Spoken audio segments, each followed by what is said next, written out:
Hello everyone, I am Madhuri Sharma. Welcome to my YouTube channel English Mantra by माधुरी.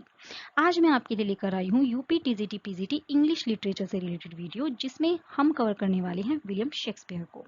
मैं आपको video start करने से पहले बता दूं कि ज़रूरी नहीं है यूपी टीजीटी पीजीटी के लिए ही, बल्कि इंग्लिश लिटरेचर से रिलेटेड आप कोई भी एग्जाम की प्रिपरेशन कर रहे हैं, चाहे वो डीएसएसबी हो, एलटी ग्रेड हो, या असिस्टेंट प्रोफेसर हो, या अदर एग्जाम हो, उसमें भी ये काफ़ी यूज़फुल है. इसमें हम राइटर वाइज अपनी प्रैक्टिस करेंगे, जैसे कि विलियम शेक्सपियर हैं, उनको कवर करने के बाद हम विलियम वर्ड्सवर्थ को स्टडी करेंगे और देन अदर राइटर्स को देखेंगे. Okay, so let's start. Yes, our first question is the total number of poems in Shakespeare's sonnets is. Shakespeare के sonnets में total number of poems हैं, कितनी हैं? Yes, our options are A 123, B 142, C 104 या फिर D 154. तो total numbers of poems हैं 154 poems या फिर sonnets. देखिए, शेक्सपियर ने 154 सोनेट्स लिखी हैं, जिसमें कि फर्स्ट 126 सोनेट्स जो हैं वो एड्रेस की गई हैं आ यंग मैन को, और लास्ट 28 जो पोएम्स हैं वो डार्क लेडी को एड्रेस की गई हैं. लेकिन 26 भी कहा गया है और 28 भी कहा गया है, डार्क लेडी को एड्रेस की गई हैं. अगर 26 है तो जो बाकी बची हुई दो पोएम्स हैं वो एड्रेस की गई हैं गॉड ऑफ लव को. Okay, question number 2 is the first folio of Shakespeare's plays appeared in. The first folio, Shakespeare के प्ले का फर्स्ट फोलियो कब अपियर क्या हुआ था? 1664, 1632, 1623 या फिर 1650 में. तो द फर्स्ट फोलियो आया था 1623 में, जो कि शेक्सपियर की डेथ के 7 इयर्स बाद आया था. शेक्सपियर ने अराउंड 37 प्लेज लिखे हैं, जिसमें से 36 प्लेज को ही इसमें रखा गया था. एक प्ले को इसमें नहीं रखा गया था, जो कि आप लोग मुझे बताएंगे वो कौन सा प्ले है कमेंट बॉक्स में. ओके, क्वेश्चन नंबर 3 है the relationship between Othello and Iago is an example of. Othello और इयागो के बीच में जो रिलेशनशिप है वो किसका एग्जाम्पल है? ओथेलो शेक्सपियर के द्वारा लिखी हुई एक ट्रेजेडी है, जिसमें ओथेलो जो है वो काफ़ी ट्रस्ट करता है इयागो पर. ओके, और जबकि जो इयागो है वो चीट करता है ओथेलो को और जेलस लगता है मन ही मन में. ठीक है, तो ये एग्जाम्पल किसका हुआ उनकी रिलेशनशिप का? क्योंकि दोनों एक दूसरे के विपरीत अपनी भावना रखते हैं मन में, एक अच्छी और दूसरा बुरी. तो ये हुआ हमारा उदाहरण इन्वर्जन का. इन्वर्जन मीन्स विपरीत होता है. Okay, next question is After Shakespeare made his debut as a London playwright, he was described as an upstart crow by. Shakespeare के लंदन प्लेराइट के रूप में, यानी प्लेराइट बोलते हैं नाटककार को, लंदन प्लेराइट के रूप में जब डेब्यू कर लिया था उन्होंने, तो शेक्सपियर को अपस्टार्ट क्रो बोल के किसने डिस्क्राइब किया था या फिर किसने क्रिटिसाइज किया था? Robert Greene, Christopher Marlowe, Thomas Lodge या फिर जॉन लिली. तो अपस्टार्ट क्रो किसने कहा हुआ है?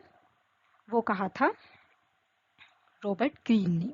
Okay, yes. और next question is ripeness is all occurs in.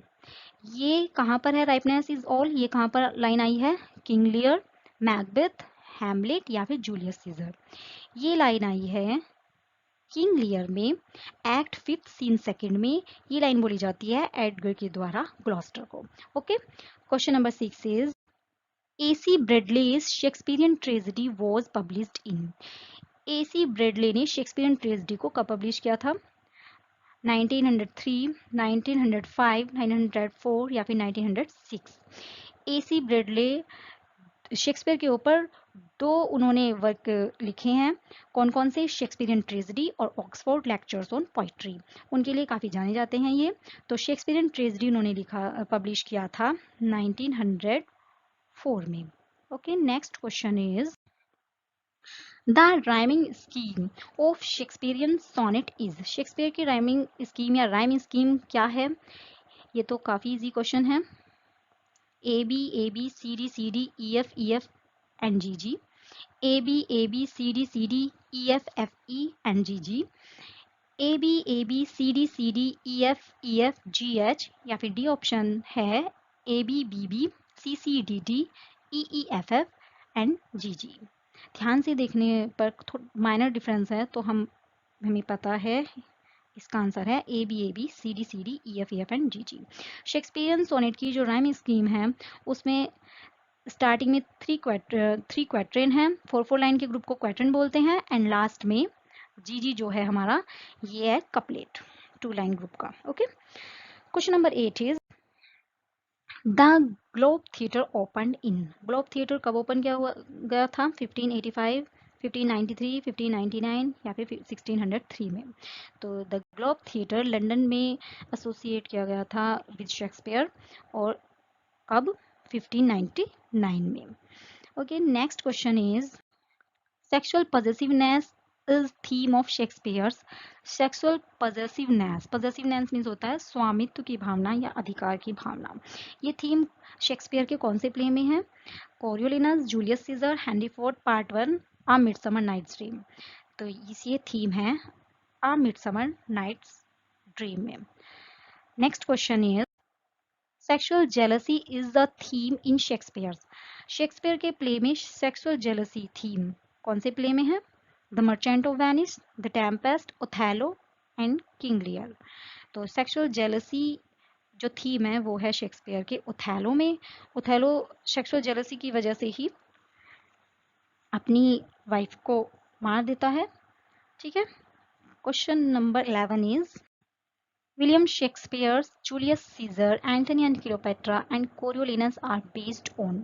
William Shakespeare के plays Julius Caesar, Antony and Cleopatra and Coriolanus ये किस पर बेस्ड है?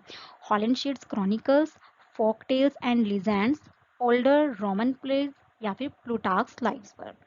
तो ये तीनों Julius Caesar, Antony Cleopatra, Coriolanus ये रोमन प्लेज हैं और ये हैं हमारे प्लूटार्क्स लाइव्स पर based. Okay, question number 12 is which Shakespearean play contains the line. Shakespeare के कौन से प्ले में ये लाइन आती है? There is a special providence in the fall of a sparrow. एक स्पैरो के गिरने में भी एक स्पेशल प्रोविडेंस होता है या विशेष विधान होता है। किंग लियर में आई है ये लाइन, हैमलेट में आई है, कोरियोलिनस में आई है या फिर मैकबेथ में आई है? ये लाइन हैमलेट में आई है। Okay, yes. Next question is Which of these plays by Shakespeare does not use cross dressing as a device? सबसे पहले मैं आपको बता दूं क्रॉस ड्रेसिंग बोलते किसको हैं। क्रॉस ड्रेसिंग बोलते हैं वेश बदलने वाला, जिसमें वेश बदला जाता है। तो ध्यान से पढ़िएगा, इसमें नोट लिखा हुआ है। तो कौन सा ऐसा प्ले है शेक्सपियर का जिसमें as a device cross dressing को यूज नहीं किया गया है? As you like it, Julius Caesar, Cymbeline, two gentlemen of Verona. Shakespeare के जूलियस सीजर में कोई वेश बदलने का काम नहीं किया गया था, कोई ऐसी डिवाइस यूज नहीं की गई थी, तो इसका आंसर आ जाएगा Julius Caesar. Question number 14 is who among the following gave a happy ending to King Lear. King Lear आपको पता है शेक्सपियर ने की ग्रेट ट्रेजेडी में आता है। तो किंग लियर की एंडिंग से कौन खुश नहीं था और उन्होंने फिर इसकी हैप्पी एंडिंग की थी? जेम्स क्वीन, नेहम टेट, पैग वॉफिंगटन या फिर चार्ल्स मैकलिन ने? नेहम टेट ने किंग लियर की एंडिंग को चेंज किया था और उसकी हैप्पी एंडिंग दी थी। उनकी किसमें दी थी? The history of King Lear लिखा था, 1681 में आया था, और उसमें इन्होंने कॉर्डेलिया की मैरिज लास्ट में एडगर से करा के उसकी हैप्पी एंडिंग की थी। नेहम टेट 3rd पोएट लॉरेट थे। Okay, question number 15 is in King Lear who among the following speaks in the voice of poor Tom. Poor Tom की वॉइस में कौन बोलता है इनमें से? कैंट, एडमंड, एडगर या फिर ग्लॉस्टर? तो कौन बोलता है इसमें? वो पुअर टॉम की वॉइस में बोलता है Edgar. Okay, yes. Question number 16 is in as you like it who said to whom the following. As you like it में कौन किससे कहता है ये line? All the world is a stage. पूरा संसार ही एक रंगमंच है, यानी कि पूरा संसार एक रंगमंच की तरह है। ये लाइन कौन बोलता है? Touchstone to Celia, Rosalind to Orlando, Jaques to Duke senior या फिर Adam to Duke Frederick?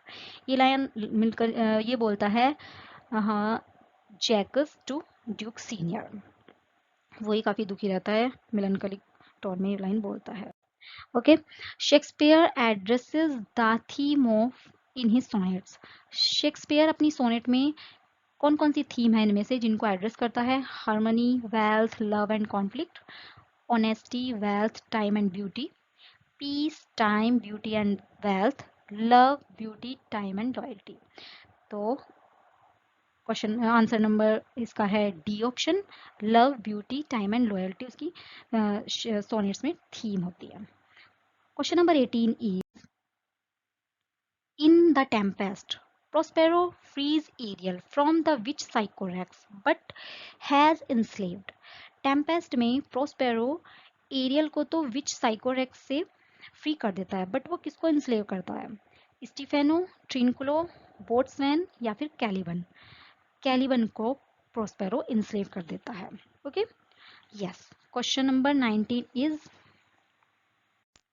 Where was Hamlet studying when he was summoned to Denmark on the death of his father? Hamlet कहाँ पर study कर रहा होता है जब उसे बुलाया जाता है डेनमार्क में अपनी फादर की डेथ पर? फ्रांस में, जर्मनी में, एथेंस में या फिर इंग्लैंड में? तो हैमलेट जो है वो जर्मनी में स्टडी कर रहा होता है, तब उसे बुलाया जाता है डेनमार्क में अपने फादर की डेथ पर, और वो काफ़ी शॉक्ड हो जाता है देखकर कि उसकी मदर गर्ट्रूड ऑलरेडी मैरिज कर लेती है वो उसके अंकल क्लॉडियस से। Okay, yes. Question number 20 is, apart from Mark Antony and Octavius Caesar, who was a third member of the triumvirate which ruled Roman Empire in the play Antony and Cleopatra? Mark Antony और Octavius Caesar के अतिरिक्त कौन third member होता है जो कि rule करता है रोमन एम्पायर पर एंटनी एंड क्लियोपेट्रा प्ले में? ट्राइमरेट बोलते हैं 3 व्यक्तियों के राज को। तो तीसरा व्यक्ति कौन होता है? वो लेपिडस, पॉम्पे, एनोबर्बस या फिर एग्रप्पा? तो वो होता है लेपिडस। ठीक है फ्रेंड्स, ये 20 क्वेश्चंस की सीरीज थी जो कि पूरे हो गए, और लास्ट में मैं आप लोगों के लिए लेकर आई हूँ एक क्वेश्चन जिसका आंसर आप मुझे कमेंट बॉक्स में जरूर दें। Question is, yes, the swan song of Shakespeare is, Shakespeare के का स्वान सॉन्ग किसको कहा जाता है? ठीक है, थैंक यू for watching.